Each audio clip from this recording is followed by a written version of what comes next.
Okay, so what's an ω-categorical structure? It's a structure whose first order theory has a unique countable model up to isomorphisms.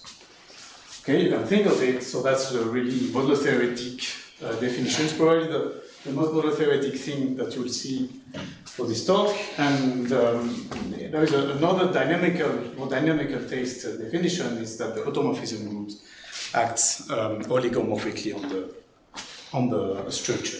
Okay, so finitely many orbits when it acts component-wise on each Cartesian point. So typical examples, you have elementary abelian P groups, and less trivial group of continuous function from a counter set to a given finite group. That's a Boolean power. And there is a rather long-standing, or maybe medium-standing, I don't know if that characterizes it's long, conjecture that every locally nilpotent ω-categorical P group is nilpotent.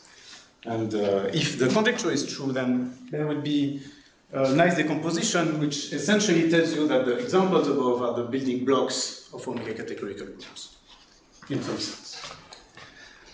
So our strategy for this, for attacking or for getting some information, some positive results about this conjecture, is based on sort of these reduction maps.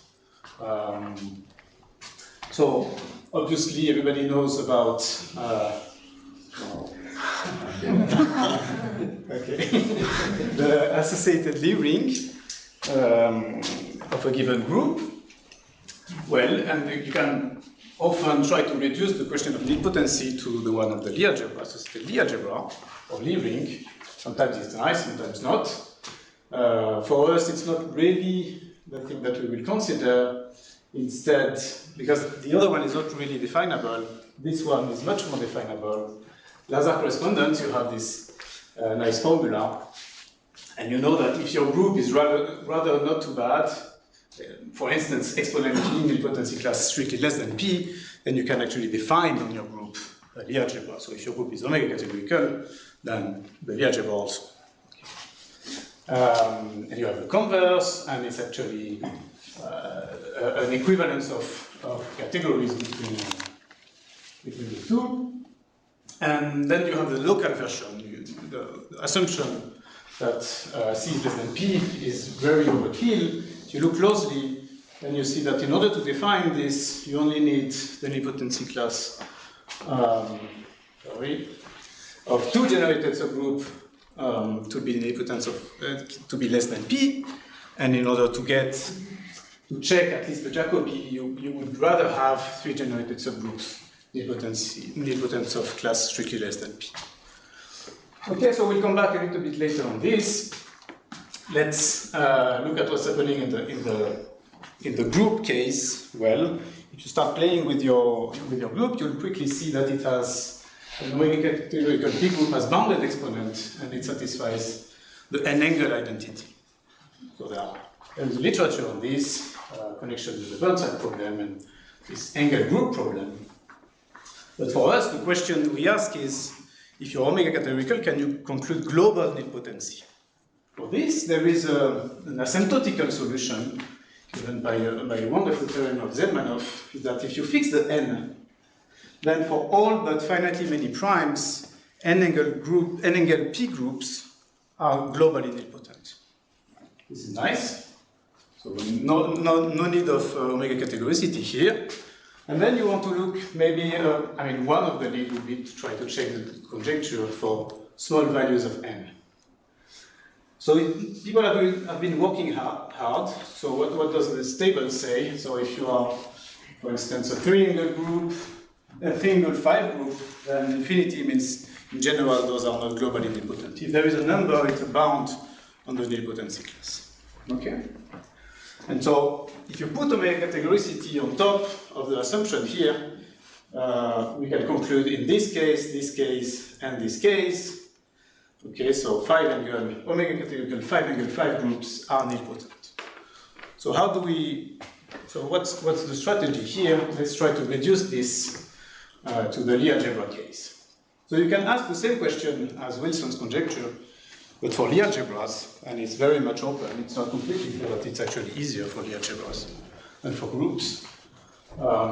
You play with it, then again, you are over a field of positive characteristic, and you are an n-Engel. So again, you connect this classical problem, so the Kostrikin problem on n-Engel Lie algebras, and restricted Burnside problem. Right. And again, you have this asymptotical solution of Zelmanov. It's actually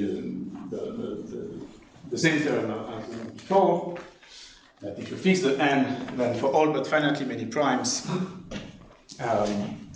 FP Lie algebras, which are n-Engel, are nilpotent. And so we have the table, again, for the Lie algebra case, and you can see that it's really the same. Is it really the same? Well, if you look closely, then here you have a 10, and here you have an 11. Other than that, it's exactly the same. And that made Michael Vaughan-Lee very, very happy. There is a difference here. Anyway, so yes, exactly. So this case was solved, so I could solve this last year. This year, this case also, you can solve it if you add, again, ω-categoricity on top of it.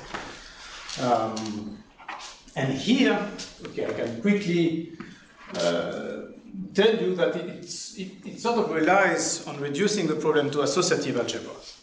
So there are actually two proofs of this one particularly, but essentially it relies on having some associative algebra lying around, and then you go on the associative algebra side, and if you ask the same question as Wilson for associative algebra, it was actually solved by Cherdin in 1980. Okay, locally nilpotent ω-categorical associative algebra are nilpotent, and it's two wonderful papers, very hard, very ad hoc method, very particular. Okay, so now how do we pass from the Lie algebra case to the group case? Well, we go back. Sorry, it's weighing a lot. To the Lazare correspondence, but we are facing a little problem. So remember, so if we want to use the Lazare, the local version of the Lazare, we need two generated subgroups to be nilpotent of class G less than P in order to define this. So this is okay for three-angled groups of exponent 5. You can define the function, but three generated subgroups are nilpotents of class 5, same as the prime. So a priori, no reason to have the Lazare correspondence to work, but you can check that it does. Okay. If you define, using the Baker-Campbell-Hausdorff, if you define the two functions, you do get a Lie algebra, and actually you do get commutation also, although we don't really need it, but you do get commutation. You can check this using NUPQ by your very own Higman algorithm. You can check this, and you can also check that it also works for four-angled groups of exponent 7. You don't really need this. And it does not for three-angled groups of exponent 3. So there is maybe something behind this, which I don't really know, don't really understand, but it seems to work.